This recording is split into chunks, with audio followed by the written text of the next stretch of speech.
बोली जय माता पार्वती जी के कमल चारों में गोड़ छुके गोड़ लागतानी हमार प्रणाम स्वीकार होखे। माँ जगदम्बा भवानी के कमल चारों में गोड़ छुके गोड़ लागतानी हमार प्रणाम स्वीकार होखे। सब देवी देवता के कमल चारों में गोड़ छुके गोड़ लागतानी हमार प्रणाम स्वीकार होखे। नीलम दीदी हरेंद्र भैया के कमल चारों में गोड़ छुके गोड़ लागतानी हमार प्रणाम स्वीकार होखे। सब गुरु भाई बहना के कमल चारों में गोड़ छुके गोड़ लागतानी हमार प्रणाम स्वीकार होखे। आशीर्वाद के चाहना बा हम आप लोगों के बहुत प्यारा जीतिया व्रत के एक बहुत प्यारा कथा सुनाया जाता है। तो कथा के कबो आधा अधूरा नहीं सुनने के चाहिए। काहे खातिर कि आधा कथा सुनने से पिताजी और माताजी के अपमान होला। पूरा कथा सुनते आप लोगों के ज्ञान भी मिली और कथा के रहस्य के बारे में पता चली कि कथा से हमके का सीखे के मिला। तो देखिए कथा जो है एक राजा के दो रानी बाटी और दोनों जनी के संतान नहीं था। तो संतान के प्राप्ति करती संतान के लंबी आयु करती तो जीतिया के व्रत रख ले जाना। तो बहुत प्यारा ही कथा बा कि जब दोनों जन के संतान ना रहना तो राजा अपने घर में भागवत कहावा ना। तो बाबा कहले कि तेरे घर में संतान के प्राप्ति जरूर हुई लेकिन फल ले जाके दे दो। अब बड़ी रानी तो ना खा ली लेकिन छोटी रानी जब वही फल खा लेली तो देखिए कि कैसे पुत्र के प्राप्ति हुई बा।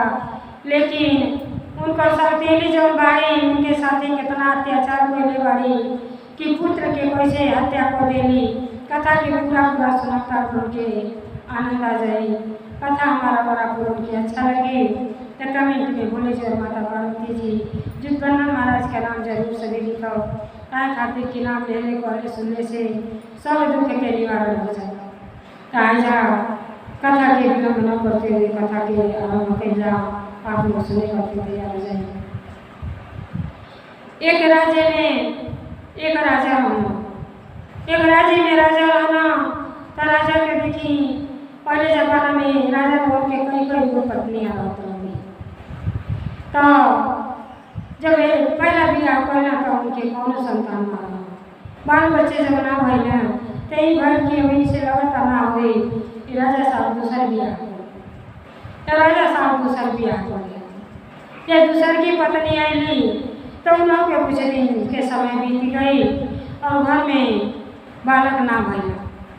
राजा बड़ा चिंतित भइल कहला कि लगता कि हमारे भाग्य में बालक लिखल नहीं के हमारे बाद राज्य पाठ की संभारी। और दोनों जन राजा साहब जब रहना परम भक्त रहे कहला कि अब संत लोगों के आज्ञा और लगना सबका बात सबसे सलाह ले कि कौन उपाय ऐसा कर जाके मेरे घर में संतान की प्राप्ति हो। अब संत लोग कहना दस दरबार बोलना संत लोगों से और अपन दुखड़ा सुनाना कि का करना कि मेरे घर में संतान की प्राप्ति हो गए। संत लोग कहना कि ऐसा बात कि अपने घर में भागवत करवाई हजर भगवान के प्रसाद चढ़ेला वह प्रसाद अपने स्त्री लोगों के खिया दी शायद भगवान के दया भाव होके। अब कहना ठीक बा राजा लोगों के कौन कमी बेचारा खूब सुंदर भागवत करवाई। जब भागवत हुई तो हमें जो बाबा रहनी पंडित जी रहनी वो आम फल और सेब तो दोनों सबसे प्रिय फल है।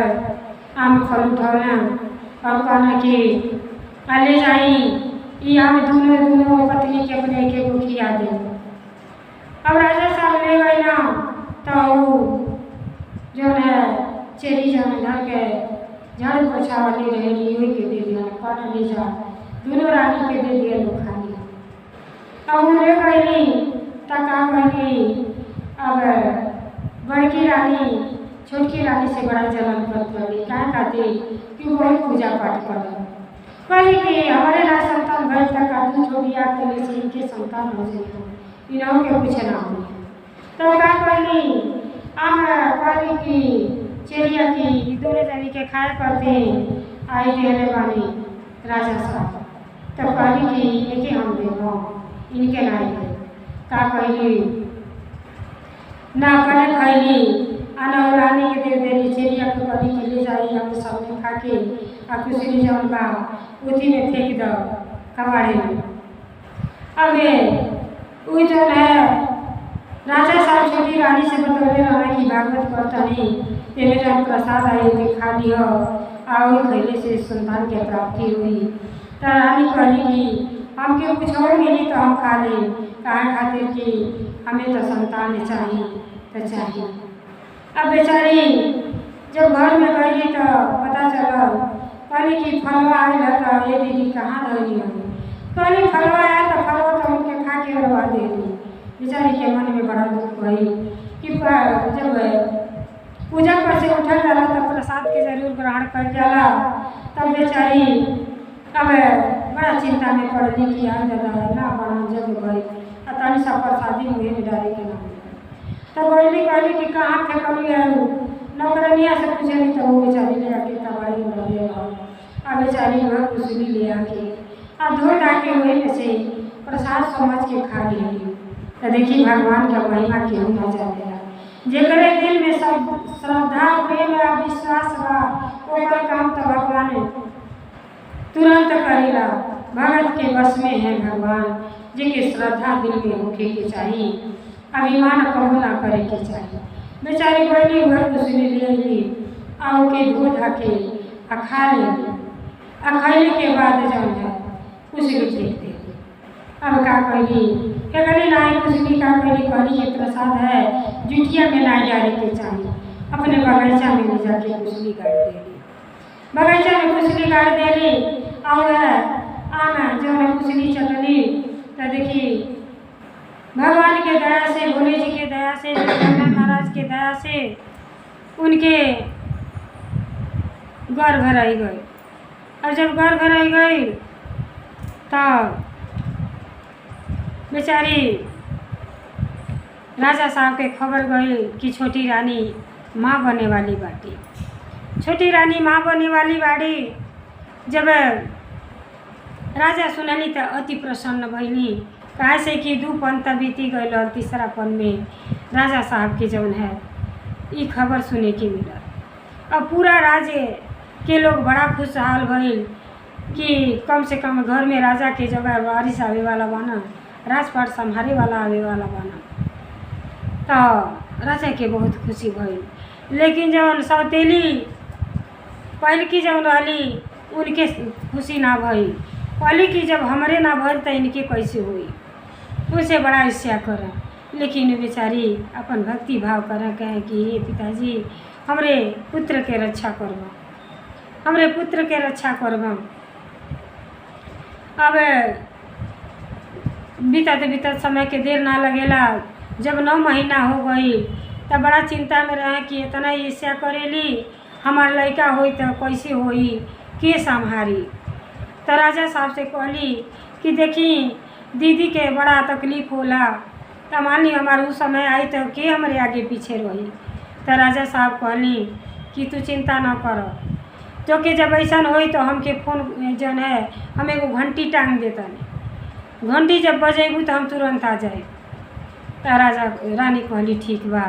राजा बड़ा ख्याल रखत रहना जब से उनके गर्भवती रहली। राजा अपने गईना सभा में बैठल रहना तो रानी सोचली कि देखी घंटी के आवाज़ जाला कि ना। अब घंटी पहले ही बजा देली कहली कि देखी आखिर राजा आवे नहीं कि ना। अब बजा देली। राजा साहब दरबार में बैठल रहनी सभा में सभा छोड़ के अनी तो कहनी कि क्या है रानी क्या बात है क्या समाचार हो। कहली कि कुछ हो ना है हम कहली देखी आप आवे नहीं कि ना। तो राजा के बड़ा दुख भइल कि कहे से हम राजा हैं प्रजा के बीच में उठ के आइल अच्छा कार्य ना है ऐसा ना करे के चाहत रहल तो कि कहली ठीक बा ऐसा ना करब जब समय आई तो हम घंटी बजाए लेकिन आप चलिए। अब राजा क्रोधित हो गए। राजा क्रोधित हो गए ना कि वैसे जब नहीं तबे घंटी बजा दिए का जौन है नगर के का लोग कही कि राजा अपने पत्नी के प्रेम में अंधा बना। राजा के सर में आवे लगा। अब जब समय हो गई तब बेचारी घंटी बजौली और पीड़ा से व्याकुल बाड़ी और कहली कि अब राजा साहब के बुलाई कहीं ले चली। अब राजा साहब के घंटी बजौली तो सभा बैठल और राजा साहब छोड़ के सभा नहीं अली। जब नहीं अली तो हार गुन के कहली कि ये दीदी हमके बड़ा पीड़ा होता लड़की कैसे होला। बेचारी इनके कुछ पता ना रहल, बड़ा भोली रहली। कहली कि लड़का कैसे होला हमके बता दी। और उनके तो हिस्सा करे ही के रहल। कहली कि लड़का कैसे होला, अरे मुड़ी चूल्ही में डाल दो, गोड़ बाहरे कर दो, लड़का हो जाए। अब बेचारी का इतना भोली रहली कि मुड़ी जौन है चूल्ही में घुसेर दिहली। तब चूल्हे चाकी रहे आ गोड़ बाहर को दिहली। गोड़ बाहर को दिहली और जब प्रसव पीड़ा होखे लगल बेचारी बेहोश हो गईली। अब भगवान के दया से देखी उनके बेटी बेटा 2 ठो पैदा भइल। 2 गो पैदा भइल। और जब 2 गो लड़के भइल बस ई का कैली, सौतेली माई दोनों लड़का के हटा देली और वही ईंट पाथर धो देली। ईटा पाथर ले के उनके आगे रख देली। जब उनके होश भइल तो हर माई के नया जन्म होला। माई कितना दुख सह के अपने बच्चन के पालेली, उतना दुख केहू ना सही पाई। माई के दर्जा तो केहू ले ही ना पाई। अब बेचारी को जो होश होला तो कहली कि ये दीदी हमार बच्चे कहाँ बाना। कहली कि कैसन बच्चा, अरे तू तो ईंट पाथर पैदा कैले रहलू हो, तोरे बच्चे ना भइला। अब का कहली दोनों लड़का के कहली कि जब इनके लड़का हो जाइए तो राजा हमके मान सम्मान नहीं दिए। इन्हीं के पीछे लगल रही हैं, हम ये घर में हमार कोनो कदर ना हुई। रानी जौन है ईर्ष्या करे लगली। ऐसे कहल जाला कि काठे के सोहत बिराजेली। अब उ का कहली, अब दोनों लड़कन के कोहार जौन है दिया पका के हवा जनता बानी हवा में दे के आग लगावल जाला। और सब दिया सरियौले रहना आगे बारे करती। अब ले गईली वही हवा में दोनों लड़कन के धो देली, राती में धरवा देली कि लड़का वही में जर के मर जाइए। अब कुहार कुहाइन के एको बाल बच्चे ना रहना, बेचारी के एको संताने ना रहना। तभी बेचारी बड़ा दुखित भैली, रोए गावे लगली।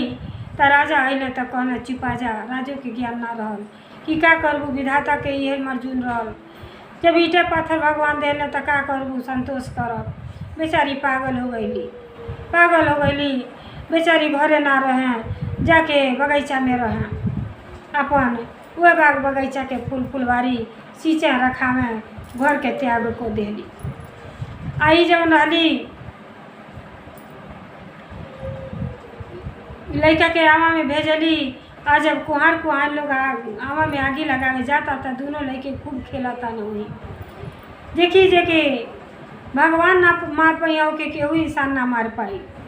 अब वो दोनों जनी कुहार कुहान के संतान अनाई रहना, बड़ा खुश भइल लोग कि देखे ना भगवान के दया महिमा भइल बा कि हमके 2 ठो बालक एक साथे दू खुश देले बानी। 2 ठो बालक बेटा बेटी दोनों देले बानी। दोनों लड़का के ले आके लगल लोग पोसे पाले। आ रानी तो जान ताड़ी कि दोनों लड़का मर गए ना, आवा में आगी लगौले हुई, दोनों लेके जर के मर गए हुई, जुट खत्म खेला हो गई। अब देखी अब यह जीतिया के जब नहाए जाला सब पोखरा में। अब दोनों रानी अब सास नहीं रहली तो जब बेटा रहे चाहे भूखे के पड़ेला, खरी तेल देवे के पड़ेला। सास ससुर तो रहला नहीं। आ दोनों जनी जात रहली पोखरा में नहाए। जब पोखरा में नहाए जात रहली तो लड़का 1-1 साल के हो गई रहला। अब 1-1 साल के हो गई रहला लड़का रास्ता में कोहार जौन है का कैले रहना, माटी के घोड़ा बना देले रहना लड़का के खेले के खूब सुंदर के। लड़के रहिए में कोहरा के घर रहल आ वही माटी के घोड़ा से खेलत रहना दोनों लड़के। तो लड़का कुल कहता ना कि माटी के घोड़ा माटी के लगाम आ घोड़ा सारे पानी पी। माटी के घोड़ा माटी के लगाम घोड़ा सारे पानी पी। अब अपने में भाई बहन दोनों जनी खेलत आलो आ कहता माटी के घोड़ा माटी के लगाम घोड़ा सारे पानी पी। तभी रानी कहताड़ी ई कैसन लड़का बना सो, माटी के घोड़ा माटी के लगाम, माटी के घोड़ा कहीं पानी पिएला। तो जब ये बात कहली तो भगवान के दया से वो लड़कन के इतना ज्ञान रहल, सब बात ही जानत रहना। तो कहना कुल कि कहीं मेहरारू ईंट पाथर पैदा करेली। अब ये बात जौन है बड़की रानी सुन गई। और जब सुन गईली तब बेचारी नहाए का जा। अब उनके चिंता हो गई कि आई दो दही तो बुझाता कोहरा लइकवा उठा ले आइल बा, जरल नहीं बाना कुल उहे लइके हमें दूसर केहू तो ऐसन बात ना बोल पाई। अब पोखरा में नहैली, आके घरे रात भर करवट बदला ताड़ी, नींद नहीं आवता कि कहीं लइके सियान हो जाई हैं तो सच्ची सच्चाई राजा के बता दी हैं, तो राजा तो हमके घर ही में से निकाल दी हैं। अब हमार कौनो ठेकान ना लगी, बाल बच्चे बटला ना बाना, तो हम जाइब तो कहाँ जाए। तो देखी बुरा के बुरे परिणाम होला, अच्छाई एक न एक दिन रंग ले अबे करी। बेचारी उनका माई तो पागल हो गई रहली, अब संतान भी भैले लेकिन मुँह ना देखली अपने बच्चन के, और न जान पहले ईट पाथर कह के उनके दिल के ठेस बहुत भारी पहुँच गई। अब बेचारी अपन फुलवारी उलवारी सींचे वहीं अपन जीवन व्यतीत करें। अही रानी जौन है महल में रह के राजा के साथे आनंद उठावत ताड़ी। तो वैसन जिंदगी कोनो जीवन नहीं बा। अगर भगवान देखी जब हम दूसरे के लड़का के प्यार दुलार करेले तब भगवान आपके घरे तो मारे संतान के लाइन लगा देनी। केहू के बच्चन से नफरत ना करे के चाहिए, बच्चे भगवान के रूप होला, लेकिन काठे के सौत पर कबो विश्वास ना करे चाहिए। काठे के सौत विराजेली तो सौत पर विश्वास कबो ना करे के चाहिए। सौत एक न एक दिन अपन रंग ले खाई देली। अब वो का कहली, अब रात दिन उनके नींद नहीं आवा था। अब का कहली, राजा जब अपने दरबार में गई ना, वहाँ बैठ गई ना सभा में, तब कहली ऐसे अच्छा कौनो मौका नहीं है।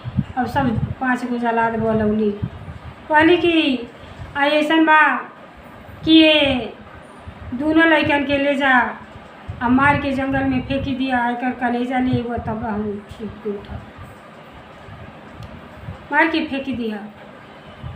तो का कैले, अब का कर लड़का लोग कहली कि मुँह मांगल हम धन दे वाले जा, और दोनों लड़कन के मुँह दो। अब जल्लाद सब लेके गईला तो ले गईला अपन बगीचा में मार देना, आ मार के इनके ले आके कलेजा दे देना खैली। और खते मने खुश हो गईली, कहली कि चलो अब झंझट खत्म हो गई, आ खूब सारा धन समन के उठा के दे देली। अब दे देली धन। अब बेचारा जहाँ ही लोग मरले रहल तो देखी भगवान के दया से वो दोनों लड़के पौधा बन के फिर उगी गईला। अब दोनों जौन है केदाली और अमोलाना के पेड़ भइला लोग। अब दोनों जनी भाई बहन दोनों जनी वही इनका माई फुलवारी रखा तो वही बगीचा में मरले रहना, जला दो लोग। वही खूब सुंदर पेड़ हो गई लोग, एक जनी बहनी अब फूल हो गईली, अब है अमोलाना आमे के पेड़ हो गई। तो अब खूब जब बड़हन पेड़ भइल तो खूब सुंदर के फूल फुलाए, फूल फूला तो गम गम महके। अब वह कौआ हकनी जो रहली वो अपन वह बगीचा के देख रेख करत रहली। अब केदाली के फूल ले आके आ डेहरी पर धो दिहली। डेहरी पे धो देली। जब राजा आए ना तो घर गम गम महकता। तो कहला कि अरे ये तो बड़ा सुंदर फूल बा, की ले आए हो। आ तो कौआ हकनो ले लिए वह धोले बाटे। तो कहना कि ये फूले के जे जोड़ा लगा दे तो हम आधा राज आधा पाट देती। फूल बड़ा सुगंधित बा। अब देखी नगर के सब लोग जाता फूल तोड़े, आ जैसे सब जाता वैसे फूल इतना ऊपर चल जाता कि केहू से मिलते ना बा फूल। अब फिर रानी के शक हो गई। अब सब सोचल कि आधा राज पाट मिली, अब फूल ले आ दिया जाए तो फूले में का बा। अब गांव के लोग इकट्ठा होके गए लोग फूल तोड़े। तो देखी अमोलाना भैया कहता है ए बहिना केदाली, तो बहिना को तरीका भैया अमोलाना पापा के नगर के लोग फुलवा तोड़े आवेला हो राम, डाढ़ पात फेंक दा का से। अब मैंने गाना गा के कहेला लोग। अब जैसे गांव के लोग फूल तोड़े आवेला और सब डाढ़ पात ऊपर हो जाला, केहू फूल नहीं पावेला। अब सब प्रयास करके थक जाला तो ये होला कि चलो जब केहू नहीं पावता तो ये फूल कौआ हकनी ले लेली उहे पाई। अब कहू हकनी के राजा सब कहना ठीक बा बुनही के कह दो वे ले आवे, लेकिन जे ले आए थे के आधा राजा आधा पाट दे। अब कहू हकनी कहली तो जब अब दूरही बाड़ी तब जे देखता लोग उनका दोनों लड़के तो कहताड़ी बहनिया ए भैया मोला ना, तो कहताड़े का बहिना के दली मैया भागिन फूल लोड़े आवेली हो राम, डाढ़ पात नीचे सोहर हो ना। ता कहल लो कि मैया भागिन फूल लोड़े आवताड़ी, अरे बहना नीचे सुहर जा। अपने आप नीचे ऐसा है सब डारी पात हो जाला, आ एक के फूल चलावे वो कहू हकनी नाव सब धैले रहा रानी के बेचारी अपने पूरा आचारा भाड़ घर जौन है फूल लोड़ी ले ली आ लोड़ी के दरबार में लेके ले जाली। राजा जब पावे ना तब बड़ा खुश होला, बड़ा खुश होला, बड़ा सम्मान करना कहना कि कहू हकनी में जरूर कौन ऐसा बात बा कि इतना सब के गैली के फूल ना पावल, आ ई कैसे गैली कि इतना फूल ले आके धो दे। अब फिर रानी के शक होखे लगल कि आई दादा बुझाता ई लइके कुल जौन मराई लना जान से मरौले रहनी वो कुल बुझाता पेड़ हो गई बा। अब कहली कि कहीं ई लइके भी फिर न बोले लगा, पेड़वा बोले न लगता हुए दोनों भाई बहन हम अपने। अब का कहली कि राजा से कि देखी वो पेड़ हमके अच्छा ना लगता, पूरा जौन है बगीचा छेक ले लेगा, यही जौन है आमे के या मौलाना के पेड़ कटा दी के दली के। तो कहली कि आमे के पेड़ तो ना काटल जाला, पुत्र के समान होला, आ पुत्र रहबे कैला तो, लेकिन कहली ना वो तो के दली के पेड़ तो काट के फेंकी दी। अब का कहली बढ़ई बोलवली, कहली कि रौरे के जितना धन चाहिए उतना हम धन देव और पेड़ काट के गिरा दी, साफ कर दी बगीचा। अब जैसे बढ़ई गईला पेड़ काटे तो वही में से आवाज़ आवता कि ये बढ़ई अब मत काटा, एमे हमन के बाणी।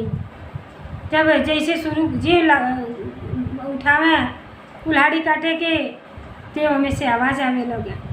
अब अना राजा साहब से कहना कि राजा साहब ये पेड़ों से तक आवाज़ आवता ना जाने कि बोलता। तो राजा साहब गई ना कहला कि ए भाई ले में के देवी देवता बा जे होखे ते सामने आवे, आ का हमन से ऐसा गलती भइल बा वो अपन बात आगे करे।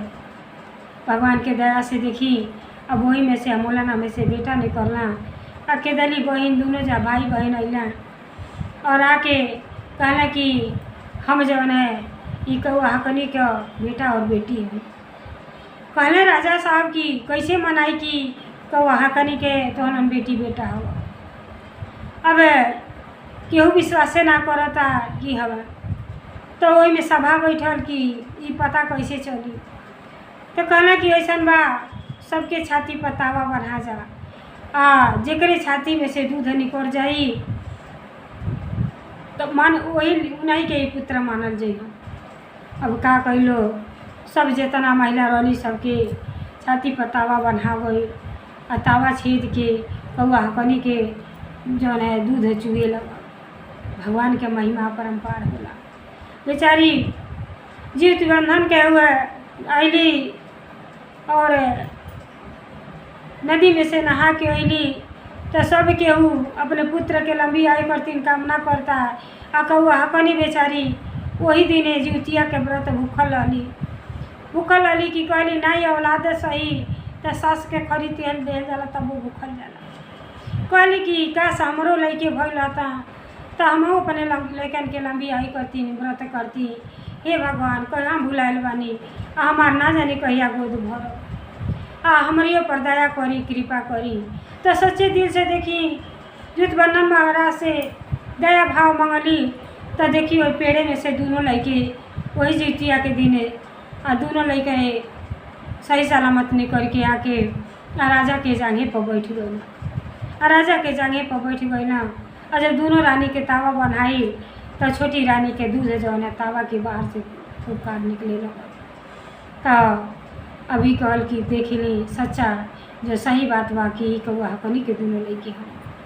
तो कहला कि जब तोहन इतना माँ जाना तारा कि हमार माई हई और कहला लड़के कि आप हमार पिता हैं, तो कैसे तोहन के पता बा, कैसे तोहन तोहार माई हो गई। तब बेचारा सही सही सब बातें याद दिलवना। कहला कि देखी हम जब गर्भ में रहनी तो जैसे भक्त प्रहलाद के माई गर्भ में जब प्रहलाद गर्भ में रहना तो विष्णु भगवान के पूजा करत रहली और पूजा कैले से लइकन में वह संस्कार आवेला जो माई के विचार में रहेला। अब देखी गरुड़ भगवान के रूप में आके प्रहलाद के रक्षा वह भगवान जी कैले बानी। तो वैसे यहाँ भगवान जी उनके इतना माता जी ज्ञान देनी वो लइकन के कि सब पीछे के बातें याद रहो। अब दोनों लड़के कहना कि पिताजी अगर आप सुनले चाहतनी तो पूरा बात सुन ली। ये हमार माई के बहुत कष्ट आप लोग देहनी। ये हमार माई है जांगे पर से उतर के जाए के माई के करेजा से लग गए लोग और लगली माई चूमे चाटे। माई के अति प्रसन्नता भई। कहना कि अगर सुनले चाहतनी तो सुनी। जब रौरे भागवत करौनी तो भागवत में जौन प्रसाद भेजले रहनी हमार जो सौतेली माई बाड़ी उन अपने खैली ना हमारे माई के देली और लौड़ी ने खा के जो चेरिया रहली खा के और कचरा में फेंक देले रहली। माई हमारे पुत्र के प्राप्ति करतीन का कुछ ना कैली जाके कचरा में से वह आम के गुठली धो के आए अपने खैली। अब भगवान के दया महिमा भई जुतवर्णन महाराज के कि उनके पुत्र गर्भ धारण हमन के रह गईनी। बेटा बेटी दोनों के प्राप्ति भई। दोनों फल बेचारी चटली आ खा के और बेचारी उनके पेट में हमन के पले लगनी। और आपके जब बोलौली कि देख ली आप आवे ली कि नहीं तो एक बार अली आ दोबारा बोलौली जब प्रसव पीड़ा होके लगल तो अपना अली। तो हमार माई जो है सौतेली माई से कहली कि ये दीदी लड़का कैसे होला। कहली कि मूड़ी चूल्ही में डाल द गोड़ बहरे कर द। माई हमार अनजान रही सीधी साधी रही बेचारी जैसे वो कहली वैसा कहली। और जब हमन के पैदा भईनी तो सौतेली माई हमन के कुहारे के आवा में फेंकवा देली। आ कुहारे के आवा में फेंकवले के बाद वो कुहार के संतान ना रहना वही हमन के परवरिश भइल। हमन के बालपन वहीं बीतल। बहुत प्यार दुलार दिला और जन्म दे वाला माई तो ही बड़ी और पोसे पाले वाला माई तो हमारू कुहार कुहारिन मारी बहुत सेवा जतन कैलू।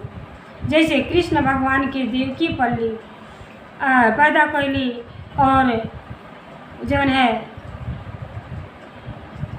जसोदा के घरे जाके कृष्ण भगवान पलनी वह कहानी हमरे साथे भइल बा। अब माई जौन है दोनों माई नहाए जात रहली जितिया के दिने तो हमार जौन है वो कुहार बाप जौन रहना वो पिता को माटी के घोड़ा बनौले रहना। वही से भाई बहन हमन के खेलत रहनी। तो माटी के घोड़ा माटी के लगाम घोड़ा सारे पानी पियो। तो माई कहताड़ी कि मूर्खे बना कुल कहीं माटी के घोड़ा माटी के लगाम पानी पिएला। तो हम कह देनी हमके सच्चाई पता रहल कह देनी कि कहीं मेहरारू ईट पाथर देली। तो माई हमन के जान से मरवा देली आ जान से मरवा के यही बगीचा में कर देली। तो जेके भगवान जेकर नाथ भोलेनाथ हो कबो अनाथ ना हो सकेला ओकर के बाल बाका ना को पाई। अब हमन के यहाँ गड़वा देली। तो भाई जौन हम जौन है पिताजी हम अमोलना भैली आ बहन हमार के दली के पेड़ होली यही बगीचा में मरवा दिए लोग। आ वही दिन से माई हमार पागल हो गईली। माई के सदमा लग गई कि 9 महीना पेटी में पलनी। आ विधाता हमके ईट पाथर देहनी बेचारी के विश्वासे ना पड़े। वो अपन आए दिन रोज भगवान से भक्ति करें कि हाय रे मनुष्य की जीवन हमार बेकार बा कि एक स्त्री होके एक पुत्र के जन्म ना दे पौनी। माई बहुत हमार पूजा अर्चना कैली और सच्चे दिल से भगवान जुतवर्णन महाराज से हमन के लंबी आय के प्रार्थना कैली और आए दिन डेली और याद कैली। तो जुतवर्णन महाराज दया भाव कैली कि आज हम अपने माई के गोद में खिलतानी। सब जवन भैली जुतवर्णन महाराज माई के भक्ति भाव के प्रताप के नतीजा बा।